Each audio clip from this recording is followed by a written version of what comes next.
Hi everybody, welcome back to Nasedyanka.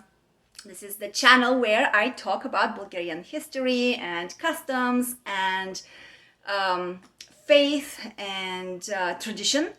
And so today I decided to talk about this past week. The Western world celebrated February 14th, which is Valentine's Day or the Day of Lovers. And I wanted to talk to you about what Bulgarians do on this day. It actually would go well with, it would be a good educational kind of a talk for Bulgarians as well, especially modern Bulgarians, because they have been much confused. As y'all can see, I have a little bit of grape here on purpose. That's my decoration for today. Because in Bulgaria, February 14th is associated with wine, with grapes, with the blessing of pruning of the grape trees. And I also put on a Rhodope Bulgarian traditional attire. The Rhodope region is one of the oldest mountain ranges, and I will talk to you about this in the future, so stay tuned. So let's see. So what day is February 14th actually? So for some people, it's a day to spend a fortune on candy, chocolates, dates, whatever goes with a date. For some people, it's a day to take the opportunity to express their love to their loved one or loved ones, to write cards. For some other people, unfortunately, it's also a day that marks trauma and sad reminders of abuse, because unfortunately many people take advantage of some cruelties on this day as well, kind of like perverting its meaning. And then again, many people don't even know, they seem not to even know who is Valentine, did he exist? And I'm speaking primarily about modern people, not just in the Western culture, but modern people in Bulgaria as well. So Bulgaria traditionally did not celebrate Saint Valentine's Day at all.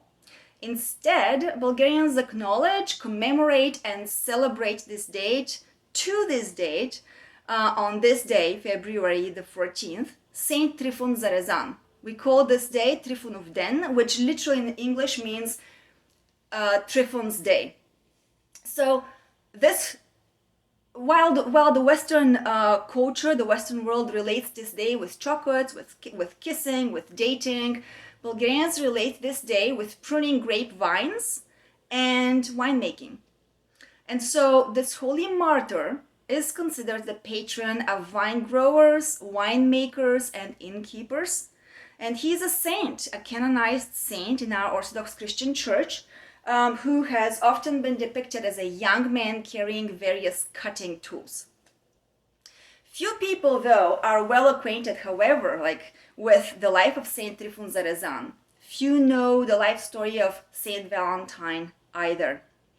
Bulgarians all over the country tend to tell different legends and tales about Saint Tryphon, and so some of them stem from Thracian times and beliefs. Some of them stem from communism, and I will address this in a little bit. And again, some of them are a mixed match of the two.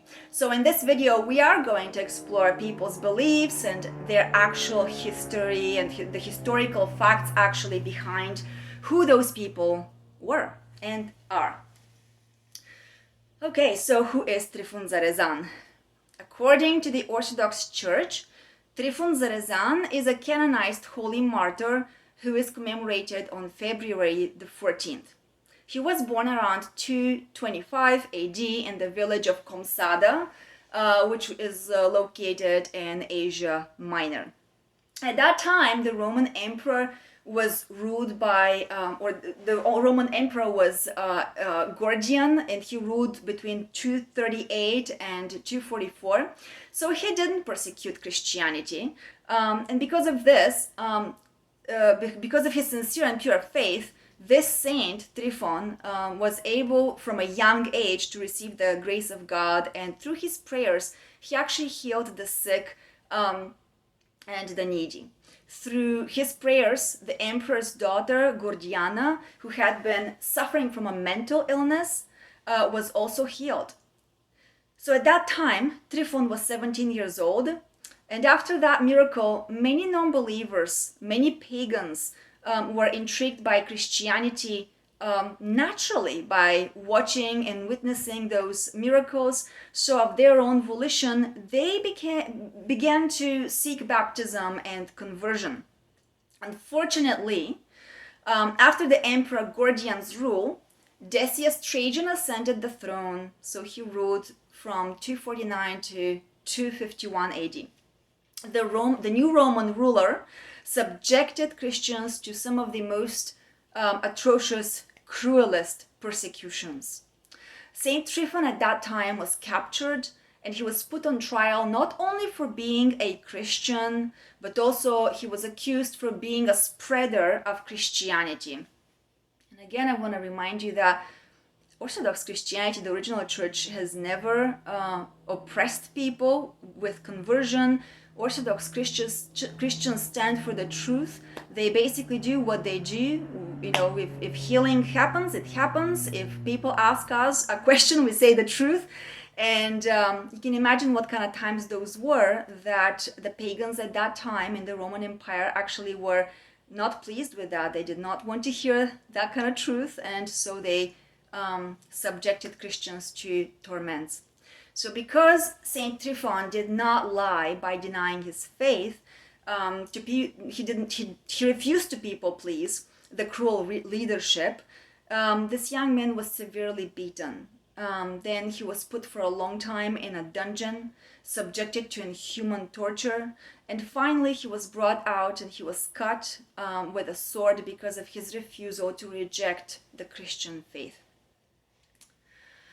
Now, here is something interesting. So, February the 14th or February the 1st in Bulgaria stands as a big question among Bulgarians.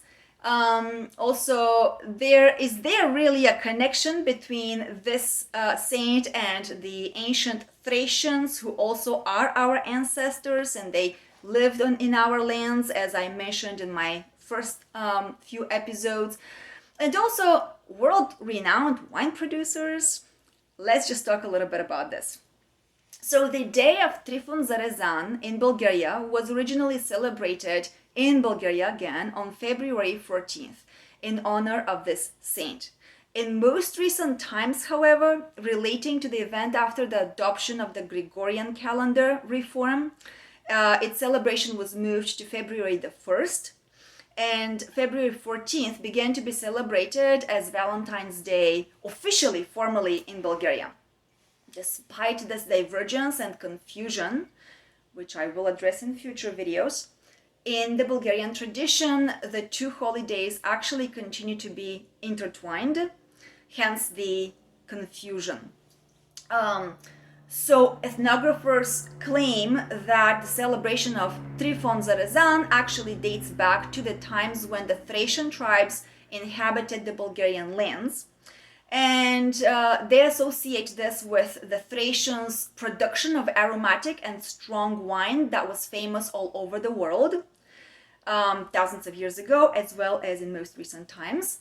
According to our ancestors, who were the pagan Thracians, the intoxicating effect of the alcoholic beverage, the grape beverage, the wine, helped the priests to get in touch with their deities at the time. And so for this reason, they created a cult of it. So you may have heard of the pagan god Dionysius, I guess you'll say in English, Dionysius. Even though most of Hollywood production movies probably, will present him as a Greek, Thracian, he actually is Bulgarian, because again, Thracians roamed the Bulgarian lands thousands of years ago. So he was a Thracian, and he was called the god of wine. So indeed, during communism, that's a side fact here, did you know, Bulgaria did rank as #1 worldwide in the production of wine. It always blows my mind what the world knows, and especially our own Bulgarian people, who tend to ignore a lot of those facts. I do associate that with communism and a lot of oppression, of which, like I said, I will mention later and in future videos. So let's talk about the tradition, the actual Bulgarian tradition on this day, as it continues to be practiced all over our country, commemorating Saint Tryphon Zarezan on the 14th of February. So practically Bulgarians still follow the old calendar, even though modernism has imposed the new calendar's reform.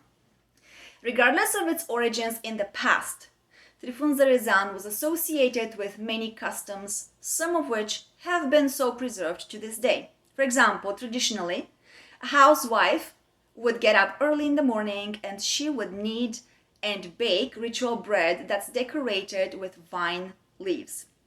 The housewife, or the hostess of the home, then puts everything together with a bottle of wine, which in Bulgaria typically would be placed in a clay or wooden circular vessel. And she would wrap it up in a woolen bag, new woolen bag, and with this load she sends her husband to the vineyards. Now, vineyards in Bulgaria are actually the homes where people traditionally would live. They still do it. My own grandparents have always lived in their vineyard. That's where their home is. They live off the land. They are independent, and it's been wonderful. Their food tastes the best. I can guarantee this because I have relished in their vineyard's home. So at that point, so the man takes this wine and the bread. He goes to the owner of another vineyard. And so at this point, the owner crosses himself and he cuts 3 sticks from 3 roots with a scythe. He makes a wreath from the sticks. He fastens his cap and waters the roots with the brought wine, with holy water, and with ashes that have been preserved from the Nativity's Eve. So he sprinkles the vine trees with these. This ritual is called pruning, or zarezvane in Bulgarian language. So this actually coincides with the time of the year, seasonally, when the trees needed to be pruned to be prepared for bearing the fruit of grapes. So after this, every one of those men will gather and then they elect a king of the vineyards. It's like a little game, like a little celebration. So this king of the vineyards is usually the most generous and respected in the village. He's the one who in the previous year or in the past has kept the vineyards alive and healthy, so he is competent. He knows how to care for the vineyard with precision. So he's then decorated with a wreath of geranium and boxwood and young vine shoots. And the men at that point take out their bags and they feast on the bread that has been prepared by their wives. After that, the king, the newly elected king, sits in a chariot that the men have prepared, and so everyone takes turns in pulling him in the village, throughout the village, where they visit from one vineyard to another vineyard, sprinkling with a bunch of basil and blessings. The other vineyard hosts welcome them with wine in a white cauldron, offering it first to the king at this point so that he can drink, and then they offer it to his companions. They pour the remaining wine on the king's head. And that's just the game there, the ritual. And they say things like, come on, let it be blessed, or let it flow over the thresholds. And he'll say, so be it, and amen. And these are just already pre-known kind of phrases and things that people will say. And again, if you only imagine, this has been preserved for generations, hundreds of years, if not longer. After all that, after all the houses have been visited in this way, the men will go to the king's house, where the king changes his clothes. He changes into new clothes, and so the feast continues either at his table indoors or outside on the Megdan. So the word Megdan in Bulgarian language stands for downtown, and traditionally, as well as to this date, In our villages, there is always a Maidan. It's the main street, it's the downtown, like I said, and it's so organized that it looks like indeed like a circle. So this is the place where the village would sing songs, they would dance circular hura, the Bulgarian folk dances, and celebrate. They would play bagpipes and rejoice.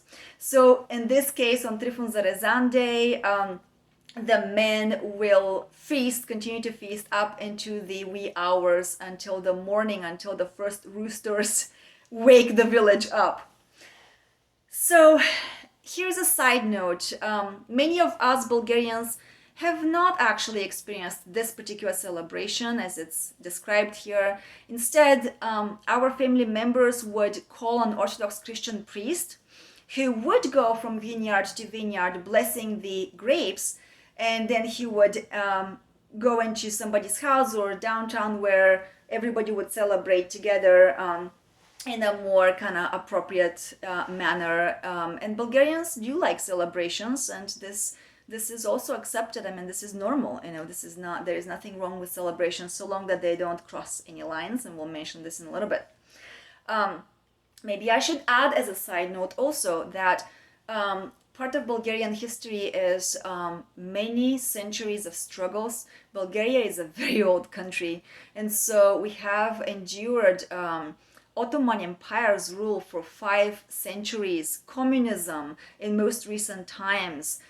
We have been subjected to a century or so by the Byzantine Empire's rule. We've had many battles, and just when it seemed like Bulgaria was going to disappear, it actually preserved its culture, history, and faith. And it was actually existing and came back into, as a loud voice in the world. Going back to the Thracians, this is thousands of years ago, our ancestors, we preserve their traditions. We preserve, everything is alive. It's a living tradition nowadays. And so, this being said, many times in Bulgaria, because we have been subjected to so much slavery and the rule of foreign cultures and foreign believers, it was during those times and centuries, it was prohibited to Orthodox Christians to practice the Orthodox, faith, like to go to churches, to do blessings, to ask a priest for blessing, to go to liturgy, and so forth. And so many of those practices, the villagers, the homeowners would preserve them between themselves. This is how this faith survived. And as you can tell, I have a lot of passion, love, and respect for history. There are many different opinions nowadays in our modern world, but ultimately, how would there be Bulgaria? How would there be us, human beings, if we didn't know our history, if we didn't preserve those traditions, if we didn't pay honor to those ancestors, to what they believed, if we didn't keep it, as a keepsake and make meaning out of that. So much to say about these things in future videos for sure. So let's talk a little bit about this Bulgarian confusion nowadays. What is happening between the old and the new traditions? Doubtless many Bulgarians unknowingly miss the feast of the holy martyr Tryphon nowadays on the 1st of February. And anyways, the calendar has been reformed and that's not right. And I will cover the calendar matter in a separate video. And that's simply because for Bulgarians, the saint is celebrated on the 14th, as our ancestors have always done it for centuries. One of the reasons for this is, like I said, the calendar reform, which unfortunately aligned the liturgical calendar with the secular one.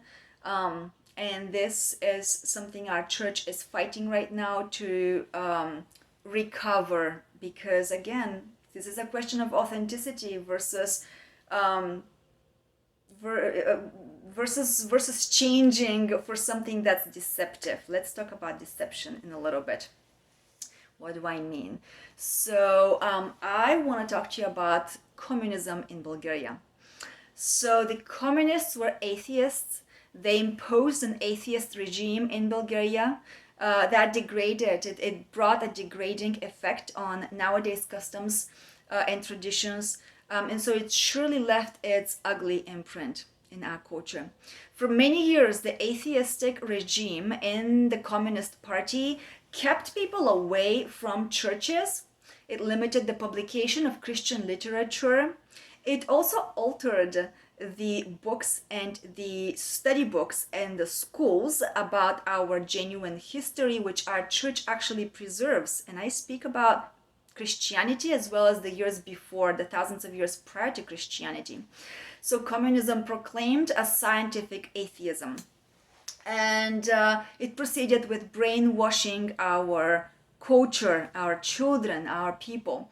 There is a tendency of various ethnographers, culturologists, and other scientific and non-scientific personnel nowadays to look for only folklore and pagan rites and Christian holidays and mix and match according to their decisions, according to their ideas. You can see how this is getting rid of authenticity, because if we really are purely to speak about what's the Orthodox Christian Church versus what is the pagan Thracian practice, we have to be honest. We have to see what historically has been, Orthodox versus pagan Thracian, culture-wise and belief-wise. So in this way, from holidays that are connected with the spiritual and gracious life of the church, communists actually created this different names. So the celebrations and holidays actually became known superstitiously as Bear's Day or Grandmother's Day or Wine's Day, or like in Saint Valentine's situation, Lover's Day. Instead of the authentic person that's related to, the reason why we celebrate what we celebrate. Atheists tried to turn the number of saints of the Holy Orthodox Church from the personalities who shone with a spiritual feat into a pagan pantheon of mythical creatures that were invented by the superstitious delusion of the misinformed people. The Communist Party allowed only folk tales or authors' reflections, skewed reflections, personal, diverse reflections to be published and issued in those corrupted years. So these were times when the Communist Party and the so-called Komsomol functionaries, they would go and they would record whosoever visited the churches.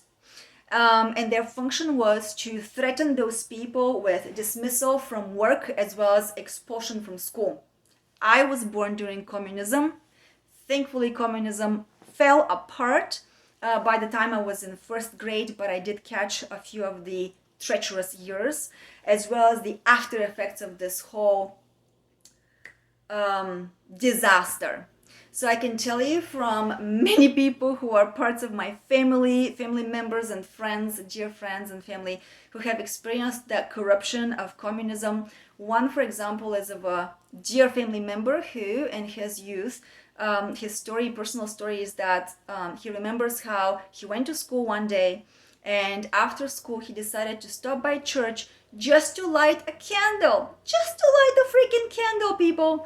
And so he took the bus, he walked up to the church, and he bought a candle, he went inside, he lit the candle, and in that moment, his professor from his school had spied on him, had stalked him, so he had followed him all the way to this church, and he grabbed his wrist, almost broke it, and my family member dropped the candle. My family member was afraid of going into church, and he kept his faith secret.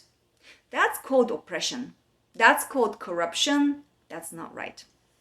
I remember as a child that I had classmates who ridiculed Christianity, and they put down and subjected people who believed. I remember that how I would go to church to school. I would go to church, excuse me. I would go to church in my class, and I was a believer. I always believed.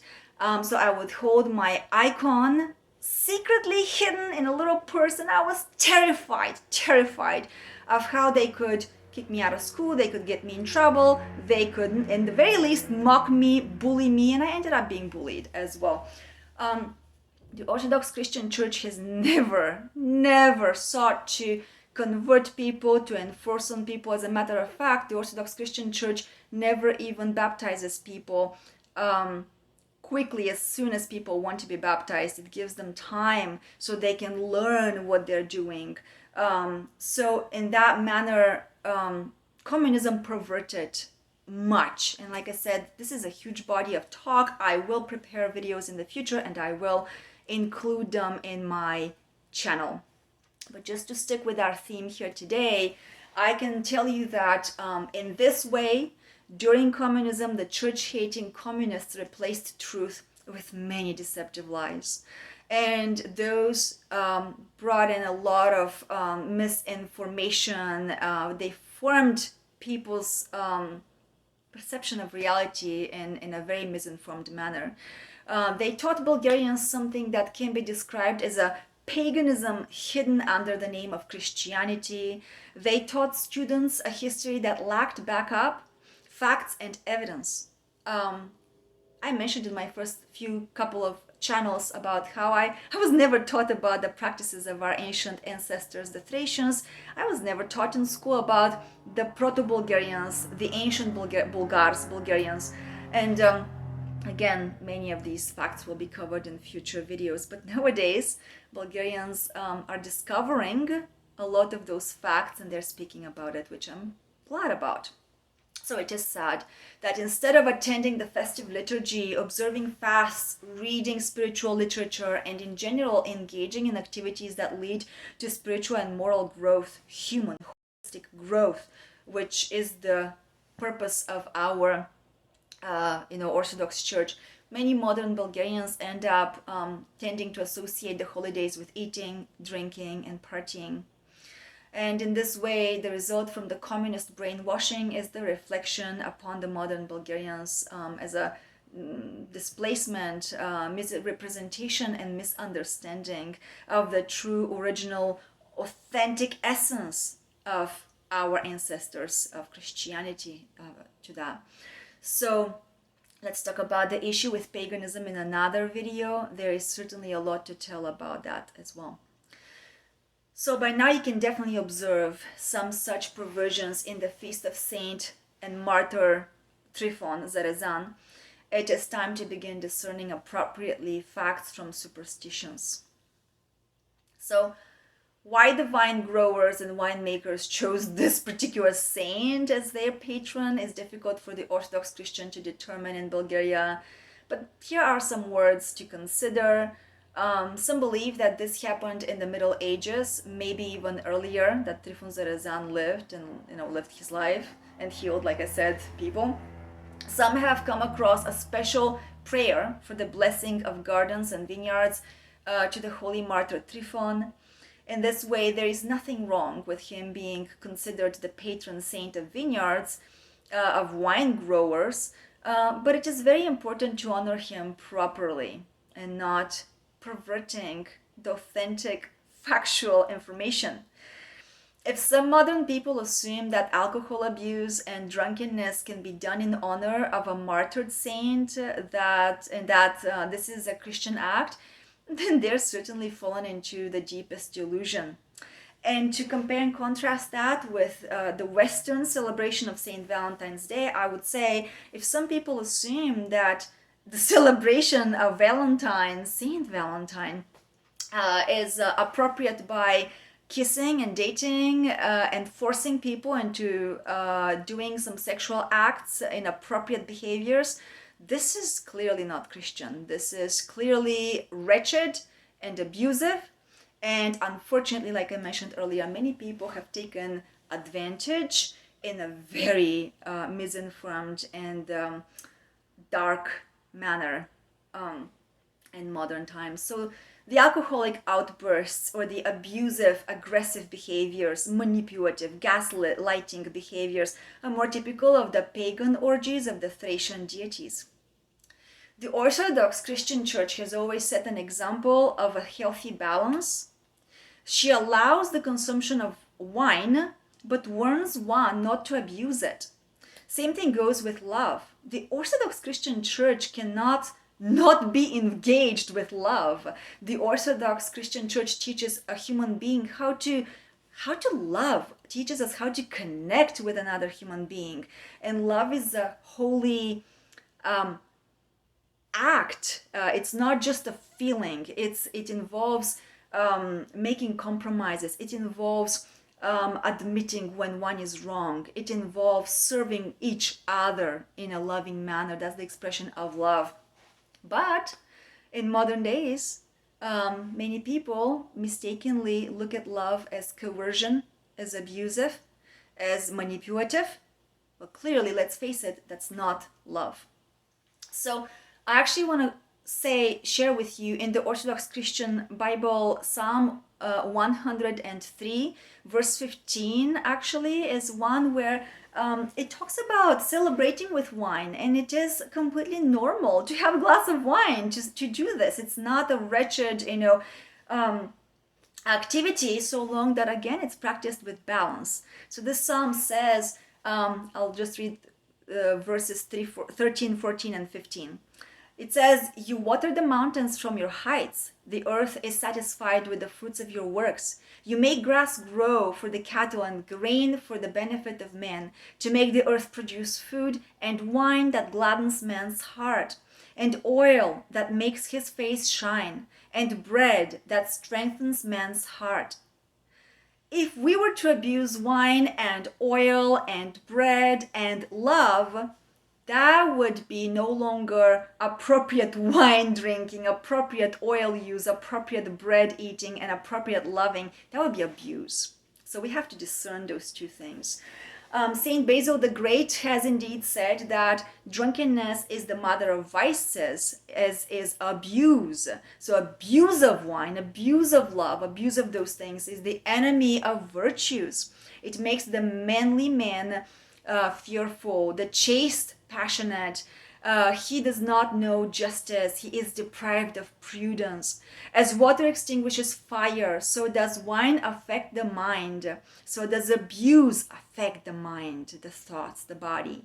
Therefore, whoever deprives himself of reason by abuse, whomever gets drunk, abusive, will become like the animals.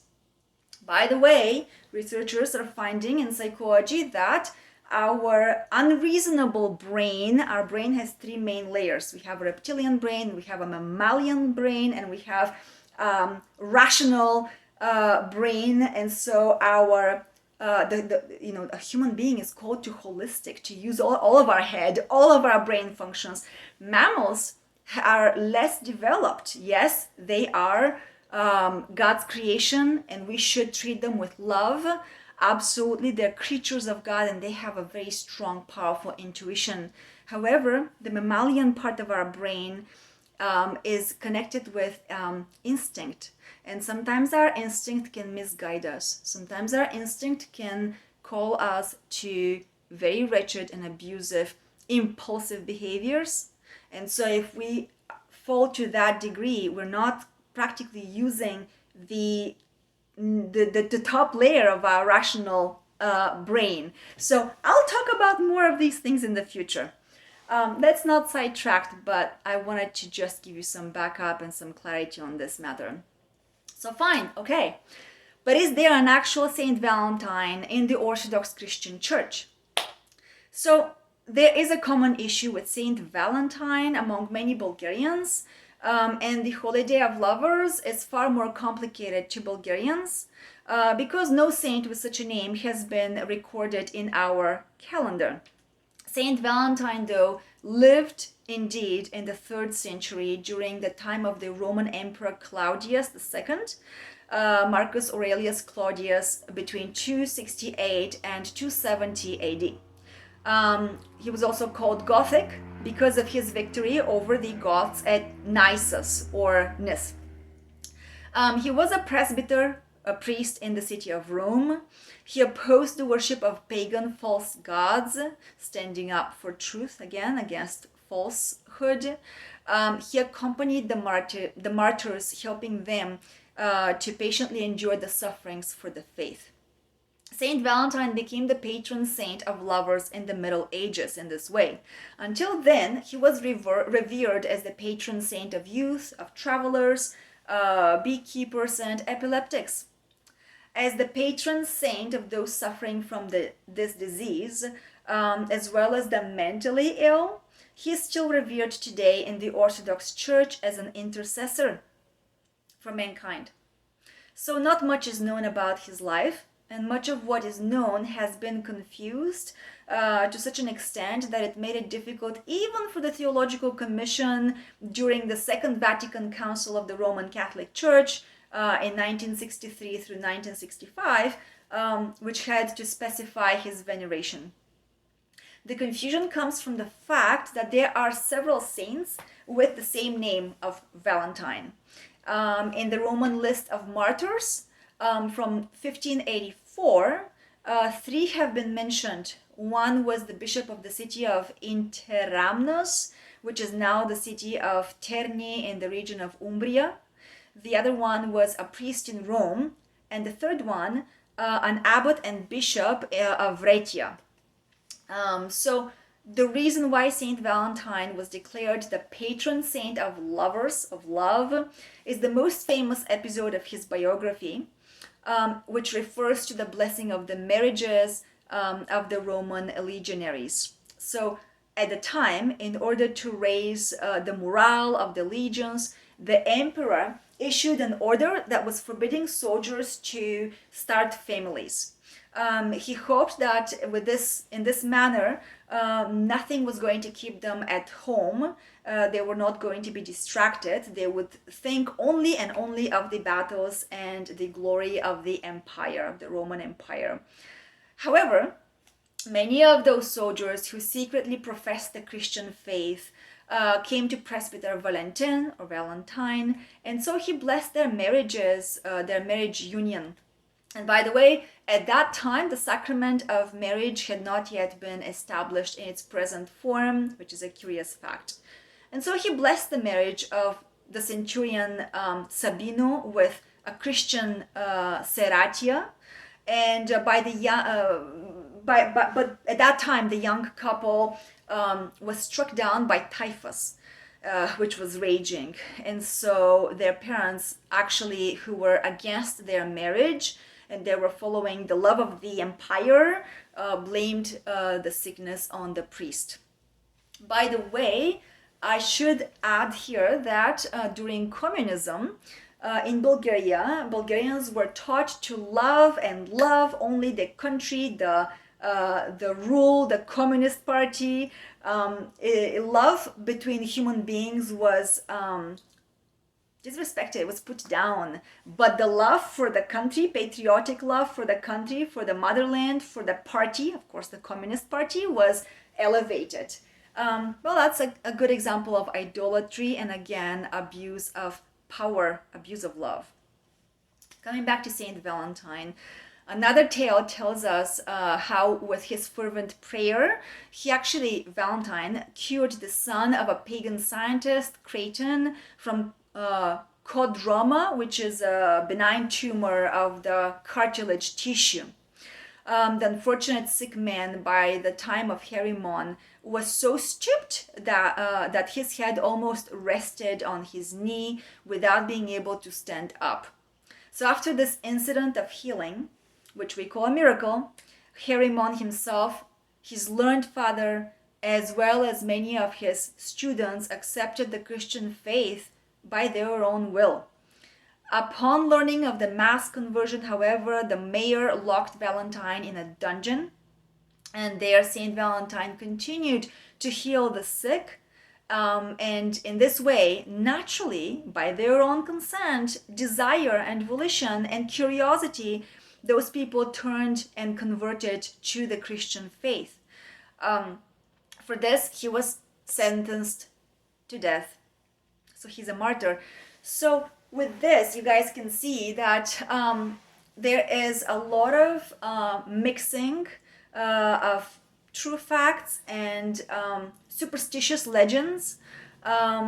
there is a lot of celebration, nothing wrong with celebrations, but there is also a lot of abuse of power, abuse of concepts, abuse of the truth, perversion of the truth. So with this video, I hope that I shed some light on some of that factual, honest, genuine, authentic truth. I do stand up for facts. I do love to learn and know what is the actual factual life. How has it been recorded by other, writers, historians, observers, witnesses, and this gives me good clues into people's lives. For example, I am a journal keeper. I have loved having journals since I was in 4th grade, a little kid. And one day after my death, I hope that people will not just tell stories about who I was, made up stories, especially if they've never met me. I would hope that they could use some of that information if they've known me personally, that they would tell personal stories of contact with me. And if they've never met me personally, maybe they could have some access to those journals and tell stories from them. But to make up stories about a human being in a fancy, legendary kind of way, in a fancy, superstitious way, is just not at all right. It's not enough to say that it dishonors a human being. So here you are. You learned a little bit about two saints, about Saint Valentine, whom we celebrate in the Western world, and Saint Tryphon Zarezan, whom we celebrate in Bulgaria. And if you were here, I would welcome you to my little table, but I hope that the visual can bring some smiles to you. Thank you for watching this video, and if you are interested in my channel and haven't subscribed, please do subscribe, click that button. And if you're not interested, that's completely okay. I respect you as much. And yeah, stay tuned for future videos because there is so much more to tell. I appreciate you for your time, and I hope that the rest of the week goes well. Thank you. Goodbye.